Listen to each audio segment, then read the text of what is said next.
qui prélève ou pollue l'eau, qui prélève de l'eau, paye une redevance aussi. Et là, j'ai mis un tracteur, une église et une usine, simplement pour dire que c'est indépendant de la nature de l'activité. Le ministère de la Défense qui entretient des chars ou je ne sais quoi dans tel endroit et qui fait des pollutions paye au même titre qu'une industrie ou payerait au même titre qu'une collectivité. Dès lors qu'il pollue, il paye. Même s'il appartient à l'État, même s'il appartient pas, enfin, il n'y a pas d'exception à la règle. C'est un mécanisme de financement et il est demandé à chacun. Le deuxième versant de ce principe, là, c'est le côté incitation. En fait, on cherche une incitation à double effet. On cherche une incitation en faisant payer quand vous polluez. Et la deuxième incitation, c'est que si vous dépolluez, c'est-à-dire si vous êtes une industrie, y compris pour des industries, même si ça se fait moins aujourd'hui, qui va investir pour réduire ses rejets, elle bénéficiait aussi, bien qu'elle soit une activité économique, d'aide de l'Agence de l'eau. Alors par contre, là, elle ne bénéficiait pas tout à fait au même titre que des collectivités. Là, l'agence choisissait de privilégier d'abord des fonctionnements publics ou des équipements publics. Cela étant, comme son principe était de dire « il faut que j'ai une incitation », ma vraie incitation, en fait, ce n'est pas de payer. Ma vraie incitation, c'est de pouvoir aider là-dessus. Quoique de payer, ça permet aussi, si on veut, par rapport à une pollution, d'une prise de conscience. Enfin, pour avoir, moi, géré un peu des éléments sur des industries ou sur d'autres, au sein d'une agence de l'eau pour gérer ces redevances, je dirais qu'au-delà du mécanisme financier, parce que quand vous parlez à un banquier, il va penser que les aspects finance, incitation, etc. Il y a un autre deuxième intérêt caché qui est extrêmement important, c'est la connaissance. On a de l'information. En fait, quand vous faites payer des pollutions à des industries, déjà, il faut pouvoir y aller, ça s'est construit, ça a mis des années avant de comprendre, etc. Mais on est déjà sur un mécanisme plus souple que j'autorise ou je n'autorise pas. C'est on va payer. Vous pouvez continuer à polluer, mais il faudra payer maintenant. Donc on n'est pas dans un mécanisme aussi abrupt que de dire elle ne doit plus polluer, c'est interdit, c'est pas bien. On est sur quelque chose qui est simplement dire non, vous payez, et puis vous payerez au même prix. Pour le même type de pollution, vous payerez au même prix qu'une collectivité. Vous payerez au même prix que d'autres secteurs. Que vous soyez une laiterie ou une papeterie, vous faites de la pollution percarbonée, ce sera le même prix à hauteur de la pollution. Donc il y avait aussi une logique d'égalité qui fait passer le système, parce que quand un système est plus égal, il passe mieux, là-dessus. Et le deuxième point, c'est que dire, en plus, non, je suis trompé, en plus, si jamais vous investissez pour réduire votre pollution, vous êtes susceptible d'être aidé. Ça, c'est un deuxième point qui aide aussi à la constitution de cette redevance. Oh, ça ne s'est pas passé simplement au départ, de toute façon. Et pour l'agence, derrière, elle connaît par exemple, sur le bassin de la Seine, ça faisait à peu près, ou sur l'ensemble de la France, ça fait à peu près 5000 industries qui sont soumises à ce système de redevance. Elle a chaque année, même chaque mois, le niveau de pollution de ces industries. Et ce sont des données précieuses qu'elle a depuis une année, peu à peu, et puis elle les a finalement sur 20 ans. Ça lui sert aussi de tableau de bord de son fonctionnement. Elle sait où mieux cibler ses aides, elle sait également est-ce que tous ces travaux, toutes ces politiques ont eu de l'effet. Puisque quand on voit une baisse de l'assiette de pollution, ça veut dire quelque part qu'on a réussi son pari qui était de réduire les pollutions. Donc ce mécanisme a deux intérêts, bien sûr financiers, mais aussi, il ne faut pas l'oublier, en tableau de bord. Avoir en un seul endroit, une sorte d'endroit où on a l'ensemble un peu de la vision des pollutions, c'est souvent, dans beaucoup d'éléments, extrêmement important. Deuxième principe en matière de fonctionnement d'une agence de l'eau, c'est ce qu'on appelait une solidarité de bassin. C'est-à-dire, grosso modo, évidemment, une agence, c'est un organisme technique, il lui faut trouver un mode de décision qui soit représentatif des personnes concernées. Il y a pour cela ce qu'on a appelé un comité de bassin, c'est à peu près 100-150 personnes. On représente évidemment toutes les parties concernées. Ça a fait l'objet, ça aussi, sur un jeu politique, diverses discussions. Au départ, c'était un peu trop vécu comme le club des financeurs, et donc il a été rajouté aussi des parties non gouvernementales ou des associations dans le système. Mais ça fait partie d'une politique locale. Peu importe, il y a une instance de décision qui régule, qui et finalement où donne la voix pour dire ça collectivement, on estime que c'est satisfaisant ou on n'estime pas satisfaisant. Donc ça permet d'avoir ce débat. Et ce principe, cette solidarité s'exerce entre les trois, c'est-à-dire que sur une période, l'industrie a plus reçu qu'elle donne. Aujourd'hui, elle paye plus qu'elle reçoit. L'agriculture, depuis le début, reçoit plus qu'elle donne. Mais au départ, on ne donnait pas trop, parce qu'on disait, mais il faudra payer. Donc il y a tout un jeu d'acteurs qui se met en place, mais il y a un principe de solidarité entre acteurs, et puis un principe de solidarité géographique. Là, on retombe sur l'échelle du bassin. Si je prends par exemple la région parisienne, il est clair, même si les gens n'en sont pas convaincus, il est clair que la zone centrale de Paris, qui est la plus riche, qui a le plus de PIB, proportionnellement même, on peut dire que sur le bassin de la Seine, Paris, c'est à peu près la moitié Paris et sa zone agglomérée, c'est la moitié des habitants. Et la province, on peut dire, où les autres zones représentent l'autre moitié. Et ben, la zone agglomérée paye plus que les autres, en fait. Globalement, il y a un transfert d'argent, elle paye au même prix, c'est-à-dire la pollution est toujours au même prix, où il peut y avoir quelques mécanismes d'ajustement en fonction de priorité. Mais il y a aussi quelques transferts, ils existent. Tant qu'ils sont limités, qu'ils ne sont pas en déséquilibre vu fort, c'est accepté. En fait, ce qui n'est pas accepté, c'est un déséquilibre permanent et fort. Ça crée des débats. En revanche, temporairement, sur un programme, avoir une partie de déséquilibre parce que c'est une priorité de bassin, ça fonctionne. Donc voilà, il y a tout un jeu qui est un jeu de concertation. Et vous aurez noté que je ne vous parle que d'argent sur cette affaire-là. Normalement, on devrait dire, l'agence de bassin devrait parler que des objectifs, de l'eau, où est-ce qu'on va mettre de la meilleure qualité. Ils le font aussi. On parle aussi beaucoup d'argent. Les gens regardent leurs comptes, savoir. L'industrie est représentée, l'industrie veille à chaque fois jalousement de savoir combien ils vont donner par rapport à combien ils vont recevoir. C'est évidemment une question centrale pour eux, globalement. Dernier point, un point extrêmement important dans le système de financement, si ça s'est un peu caché, on ne s'en rend pas compte, c'est la stabilité. C'est rare. Enfin, j'ai aussi travaillé pour des services de l'État. Ça change chaque année. Il y a une année où on dit, vous savez, là c'est la priorité, on va faire ça, mais il faut le lancer dans l'année, parce que l'an prochain, on ne vous donnera plus rien. J'ai déjà tenu ce discours. Souvent, la gestion est annuelle. Et c'est extrêmement déstabilisant quand vous devez faire la réfection de la cathédrale de Quimper, par exemple. Pour donner un exemple, une cathédrale menace en ruine, il y a des réfections, il y a besoin d'argent, l'État peut contribuer. Et quand il dit il faut absolument que en fin 2013 tout soit lancé, parce qu'en 2014 j'aurai plus d'argent, fois sur deux, ça ne marche pas. Et ça permet aussi à l'État de dire, vous voyez, j'avais de l'argent, mais vous ne l'avez pas utilisé. Il y a aussi tout un jeu derrière. Les agences ont évité ce travers. Elles ont dit d'emblée, on fonctionnera sur des programmes de 6 ans. Donc quand on parle d'un programme, c'est jamais annuel. C'est toujours par période de 5 ans ou 6 ans. Alors, vous allez me dire, ça fait un peu soviétique, la planification sur 5 ans. Vous savez qu'il y avait le premier plan, deuxième plan et le énième Gosplan, l'Union soviétique. Bon, voilà. Ça a des aspects de cette nature, mais ça reste quand même pas de la programmation. On ne va pas définir les boulons, les éléments, combien doit être. C'est l'écueil des planifications soviétiques. Hein. Chaque usine avait un plan de production. On ne va pas définir le plan de production de chaque collectivité. On va simplement leur dire, c'est une priorité. Vous y êtes obligé par la loi, d'ailleurs, souvent. Ou en tout cas, si vous n'y êtes pas obligé, ça viendra demain. Par contre, sur la période 2013-2018, ou à l'époque ça, si vous faites des investissements en potable, vous aurez 25% de subvention, parce qu'on considère que l'eau potable, c'est déjà bien avancé.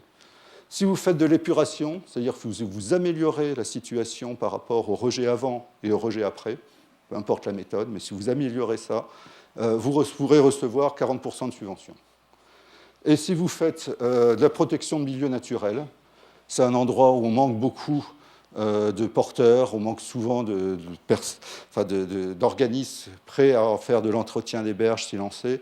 Là, on monte énormément le taux de subvention. Je crois que là, j'ai mis 60, mais on est monté, je crois, jusqu'à 90% de subvention. Disant, le problème pour nous, ce n'est pas de l'argent, c'est d'avoir des gens qui sont prêts à faire. Donc voilà, c'est le programme d'une agence de l'eau, c'est quand même un programme politique. Ça dit, voilà où sont mes priorités. Mais ça le dit globalement, à une certaine échelle. Il peut y avoir des sous-échelles. On peut dire, dans telle région, on va faire payer les gens 20% plus cher, mais ils auront 10% plus d'aide. Ça aussi, on peut le faire. C'est une décision collective, parce qu'on dit, c'est important de travailler sur l'aval, parce qu'à tel endroit, il faut protéger, il y en a un plan baignade, et il faut pouvoir avancer sur cette thématique qui est une thématique en retard. Par exemple, ça peut être ça, ou à l'inverse, les amont du bassin sont à protéger, on veut conserver cette protection. Il peut y avoir différents discours, mais il y a un discours à un moment qui est accepté, et il y a un programme qui en résulte. Et surtout, c'est ce troisième point, grosso modo, l'expérience a montré que ça a marché. Les agences ont suffisamment bien calculé au départ quels étaient les besoins, qu'est-ce que les gens étaient prêts à mettre. Ils font la tournée des maîtres d'ouvrage, ils vont faire la tournée des villes pour dire est-ce que vous croyez que votre projet avancera dans les 5 ans, etc. Donc ils font des estimations de ce que va être le volume réel des travaux sur la période. Ils regardent ce que sont leurs besoins de financement, ils ajustent les taux, ils ajustent les financements. Mais grosso modo, ça a généralement marché. Les taux, ils sont garantis sur 5-6 ans.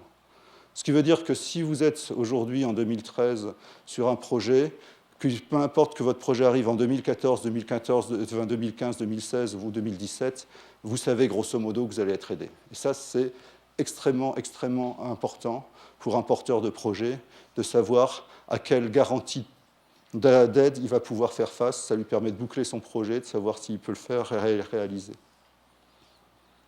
Est-ce que je vais trop vite? Ok, merci. Donc voilà un exemple de programme. Le programme de l'Agence de l'eau, là c'est pour Seine-Normandie, a été adopté fin 2012.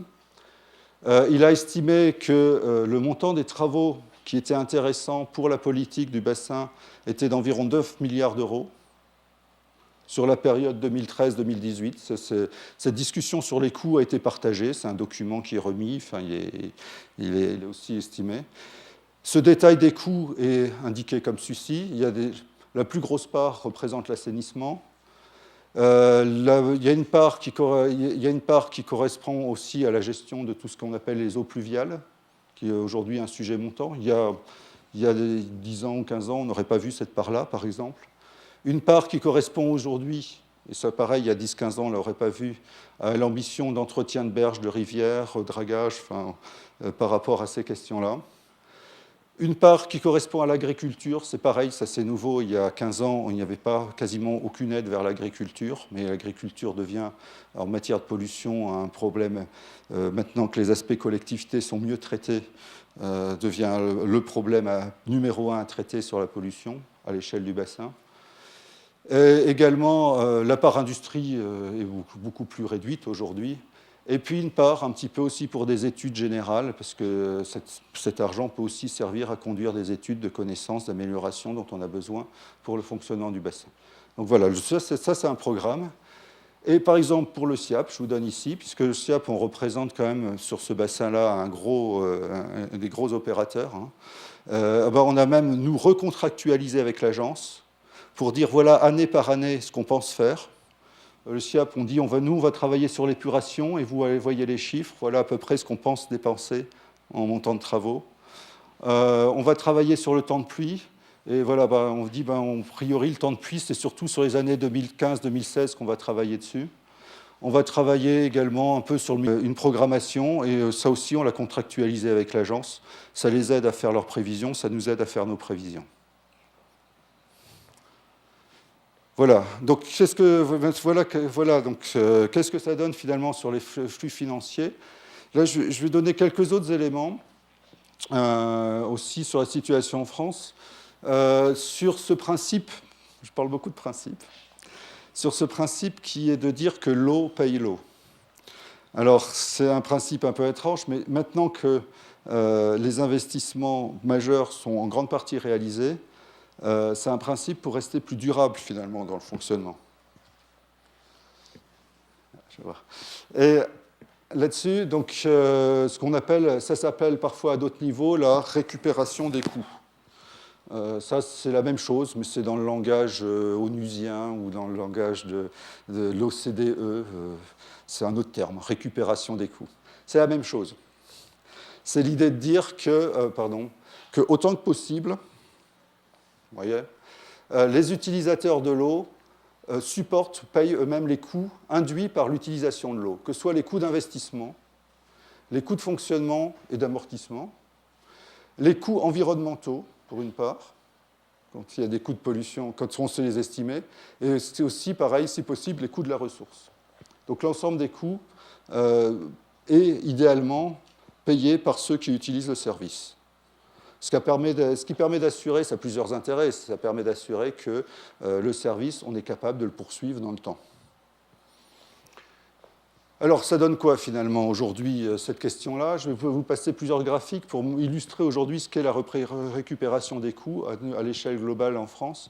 C'est une synthèse qui a été faite pour l'année 2009 sur l'ensemble des coûts des 12 000 collectivités là, que j'indique. Leurs comptes ont été retraités pour donner des chiffres globaux. Alors, on a donc aujourd'hui, dans cette affaire-là, donc, le consommateur. Alors, celui que je mets avec un cadre rouge, c'est celui qui paye. Celui que je mets avec des cadres bleus, c'est ceux qui, finalement, consomment cet argent pour fournir le service. C'est assez simple. Donc, c'est le consommateur qui paye. Voilà, ça serait l'idée. Qui paye, d'ailleurs, directement via la collectivité, lorsque c'est la collectivité qui exploite, ou qui paye via un délégataire, parce que la facture, à ce moment-là, c'est l'opérateur qui fait la facture. Il prend sa part et il redistribue la part pour d'autres acteurs, quand, par exemple, la commune gère les réseaux, mais le délégataire gère l'adduction d'eau potable. À ce moment-là, il reverse la part correspondant à la commune. Il y a des taxes. Donc celui qui paye, il est quand même soumis à des taxes aussi, là-dessus. Et il y a ce mécanisme d'agence de l'eau. Et c'est là que vient directement sur la facture de l'eau et de l'assainissement la redevance de l'agence de l'eau. Donc en fait, elle est retraduite, recalculée en fonction des différents critères. Elle est d'abord fondée sur la pollution, mais elle est retraduite en mètres cubes d'eau, combien ça représente au mètre cube d'eau. Elle est directement versée à l'agence de l'eau. L'agence de l'eau en fait un retour sous forme de subvention ou prêt, mais comme vous verrez, ce retour n'est pas total. L'agence de l'eau fait également d'autres types d'actions, notamment des actions un peu générales, ce qui veut dire que finalement le consommateur paye par sa facture d'eau aussi des actions plus générales sur la gestion de l'eau.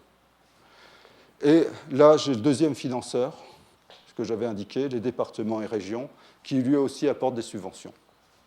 Voilà, donc vous avez à peu près le schéma global du fonctionnement. Qu'est-ce que ça donne? Alors ça, je donne les chiffres eau et assainissement en France. L'ensemble des factures d'eau qui ont été émises en France en 2009 représente 12 milliards d'euros. Vous remultipliez par 3 pour avoir le flux financier, ce que représentent les factures en réel. Je crois, c'est ça. Sur ces 12 milliards d'euros, il y a une partie qui servait à des taxes. C'est à peu près 700 millions d'euros. Il y a une partie qui passe vers l'agence de l'eau. Et là, vous voyez que ce n'est pas un montant négligeable. Je parlais de 12 milliards d'euros, c'est 1,8 milliard qui va vers l'agence de l'eau. Et donc, n'arrive directement par la facture d'eau aux opérateurs. Sur ce biais, cette facture ne paye directement les opérateurs que sur cette part-là. Elle paye. Bon, il y a une série de collectivités qui sont en gestion directe, donc elles reçoivent directement à ce moment-là sous forme de cette facturation. D'autres passent par un délégataire. Ce délégataire ne prend pas la totalité parce qu'il perçoit, mais il redistribue aussi lorsque la collectivité fait des investissements, des travaux ou d'autres éléments. Donc il redistribue sa part à la collectivité. Mais voilà à peu près la part. Et donc la collectivité va recevoir, comme c'est elle qui investit, c'est elle qui reçoit les subventions. Donc elle va recevoir une partie des redevances. Vous avez vu à peu près ce que représentaient les redevances. Les subventions sont comme un peu moins, une partie qui est gérée ailleurs. Une autre partie des subventions qui vient des départements et régions. Et derrière, il y a une particularité dont je n'ai pas parlé, qui est une obligation sur l'eau. C'est une disposition budgétaire spécifique sur l'eau qui dit aux collectivités, vous devez avoir un budget eau distinct de votre budget général. Vous avez deux budgets en fait. Vous avez un budget eau et assainissement et votre budget général. Et ce budget eau et assainissement doit être équilibré. Il y a juste, quand on fait les comptes, ce principe n'est pas respecté à 100%, il y a une toute petite partie qui vient du budget général qui abonde le budget eau. C'est autorisé pour des petites collectivités. Mais globalement, ça fait quelque part, donc, sur les 12 milliards, il y a 7 milliards 100 qui arrivent vers les collectivités, 5 milliards qui arrivent vers les délégataires qui travaillent pour les collectivités. Et voilà votre flux financier. Donc finalement, il y a une perte un peu au niveau vers l'État, mais en fait, il y a une des taxes qui est une taxe qui est l'entretien des voies fluviales. Donc c'est aussi une partie des taxes touche l'eau aussi. Et puis une autre qui est partie vers l'agence de l'eau, mais qui est pour des actions plus générales sur l'eau. Donc ça, on peut dire que c'est un peu les coûts généraux sur l'eau qui sont aussi dans ce domaine-là. Voilà l'équilibre. Vous avez les mêmes chiffres pour ici que la part eau potable. Donc sur 12 milliards au départ, j'ai à peu près 6 milliards 3 qui sont facturés pour l'eau potable. Et j'ai à peu près le même chiffre, 5 milliards 9, qui est facturé pour la partie assainissement. Et parmi les redevances, je reviens en arrière de l'agence, il y a une redevance de l'agence de l'eau qui est de redevance prélèvement, qui est à peu près à hauteur de 310 millions. Et vous noterez que les subventions sont à peu près à la même hauteur. Et il y a une autre redevance qui est liée à la pollution. Vous noterez que les subventions sont beaucoup plus élevées parce que les redevances étaient plus élevées. C'est un choix. Ça aurait pu être un choix inverse, de taxer plus les prélèvements et moins la pollution. L'accent a été mis sur la pollution. Vous avez, voilà, l'essentiel. Vous noterez également que l'agence de l'eau est donc à nouveau le partenaire le plus important pour ce qui concerne les subventions sur l'assainissement. Ça donne quoi en fait? Globalement, quand on fait les comptes, j'ai repris les mêmes chiffres, les factures d'eau couvrent 95% des coûts. C'est-à-dire ici, j'ai mis tout ce qui était les factures. Je vous avais dit la facture eau potable, la facture assainissement, les deux. Vous avez également d'autres choses qui sont payées, qui arrivent ici comme ressources, qui sont les financements publics hors facture d'eau, que ce soit en eau potable et d'assainissement. Vous voyez qu'ils sont extrêmement faibles par rapport à la facture. J'ai compté l'agence de l'eau comme interne maintenant. Et quand vous regardez où sont les coûts, vous avez les coûts supportés, c'était les carrés bleus, par les collectivités et délégataires, pour l'eau potable et assainissement. Vous avez aussi une part de coût qui est la TVA là-dessus. Et vous voyez que si je mets toute la TVA, excusez-moi, c'est la taxe sur la valeur ajoutée, une taxe générale en France, sur toute activité. Donc c'est le coût complet, c'est le coût avec la TVA. Et donc vous voyez quelque part que les factures couvrent bien jusqu'à 95% des coûts, globalement. On est vraiment sur un principe où aujourd'hui on est bien sur les factures d'eau payent le service d'eau et d'assainissement, au moins à l'échelle générale en France. Ça n'a pas toujours été comme ça, hein. Comme je vous avais dit au départ, les poids de financement de l'État étaient plus importants au départ. La directive cadre sur l'eau, j'en ai parlé aussi, c'est aussi une exigence européenne, cette récupération des coûts. Elle n'est pas tout à fait aussi exigeante que la situation que l'on a en France. Elle dit simplement qu'il faut s'assurer que le niveau de récupération, il fallait l'évaluer, puis essayer de tenir compte de ce principe. Pas trop, enfin, c'est une orientation politique forte demandée par l'Europe, d'aller sur ce principe de récupération des coûts, en raisonnant sur 3 secteurs, sur l'industrie, l'agriculture et les ménages. Vous noterez d'ailleurs dans le schéma que l'agence de l'eau, il y a une partie qui ne retourne pas vers l'eau.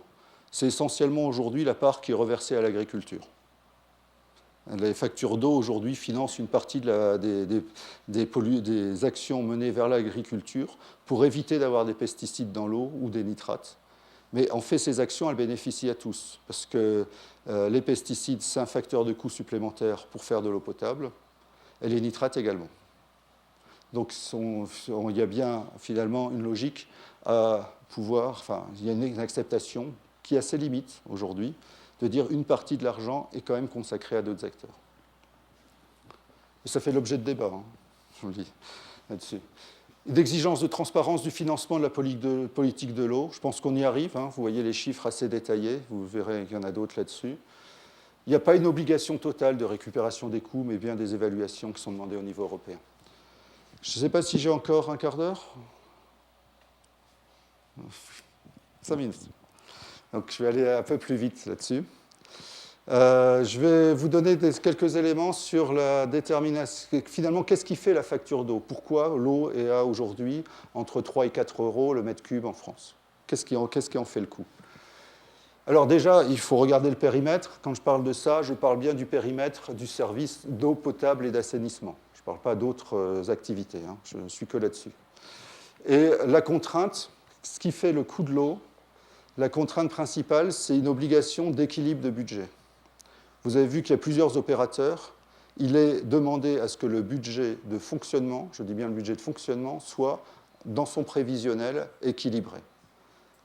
Interdiction de présenter un budget de fonctionnement en déséquilibre dans la publication des comptes initiales.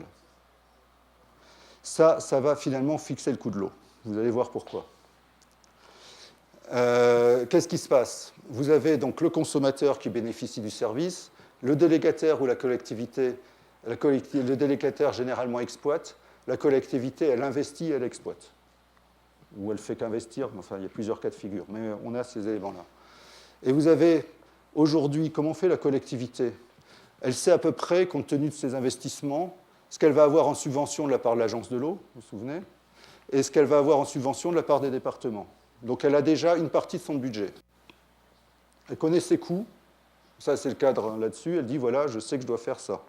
Elle a déjà une partie du budget, elle va simplement dire je dois avoir un budget équilibré, je vote le prix de l'eau, je détermine chaque année le prix de l'eau, chaque année je peux changer, et ce prix de l'eau, il doit me permettre d'avoir cette fois-ci cet équilibre de fonctionnement. Alors ça donne quoi? Alors, par exemple, pour le SIAP, on a aujourd'hui, nous, un budget de fonctionnement, un budget d'investissement. Et je ne vais pas détailler parce que je n'ai pas le temps, mais nos deux seules variables, finalement, c'est les emprunts bancaires sur les investissements. Et la deuxième variable, c'est la redevance, c'est-à-dire, je parle redevance, mais c'est de combien on demande sur la facture d'eau pour notre service. C'est ça, la redevance. Et c'est ça aussi qu'on vote chaque année. Et toutes les collectivités de la zone, puisqu'il y en a plus de 200, on leur donne cette information et tous les distributeurs d'eau inscrivent sur leur facture, c'est ce que vous verrez là, la part du SIAP, on la retrouve ici. Par exemple, ici, la personne a consommé 55 mètres cubes, 15 en 2012, 40 en 2013. Il y avait un prix du SIAP pour 2012, un prix du SIAP pour 2013, tout ça a donné lieu à des coûts. Ça donne ici 7 euros, 21 euros. Ces 7 et 21 euros seront reversés au SIAP pour son service dans l'année. C'est ça le principe. Et donc, finalement, le prix de l'eau, alors c'est compliqué ici, hein, parce que ce qu'il faut voir, c'est qu'on est plusieurs acteurs. La personne, elle habite dans cette commune-là, elle lui emprunte un deuxième réseau qui appartient à ce syndicat, SIAVB, peu importe, c'est son nom, Vallée de la Bièvre, et ensuite elle rejoint le SIAP, qui va faire le transport final de l'eau et l'épuration. Et vous allez retrouver dans cette facture la part du SIAVB, pareil, la part de la commune, qui se retrouve sur la facture d'eau en détail, et qui montre simplement, voilà, le prix de l'eau final, c'est la somme des équilibres des budgets, parce que le SIAP doit équilibrer son budget, le SIAVB doit équilibrer son budget, et la commune devait équilibrer son budget. Donc, in fine, voilà ce qui fixe le prix de l'eau en France. Il y a simplement derrière, vous savez que l'eau est une industrie de coût fixe. C'est grosso modo, quand vous faites tourner un service d'eau, vous avez 80% ou 70% pour le capital et son entretien, et 30% sur les parts variables. Suivant que vous faites plus d'électricité, plus de pompes, la part variable est assez limitée, peut-être même que de 20%. Il y a par contre une contrainte, c'est qu'on demande sur le prix de l'eau de limiter la part fixe. On ne respecte pas d'ailleurs ce principe. Mais c'est pareil, hein, vous savez, quand beaucoup d'industries sont comme ça, on demande à ce que maximum 30% de part fixe. Ça a été une demande à un moment de gouvernement. Et donc, aujourd'hui, la part est limitée à 30% d'une facture d'eau de 120 mètres cubes. Voilà, tout ça. Alors, ça fait une facture extrêmement compliquée. Ça pose un problème de lisibilité. Les gens ne comprennent rien.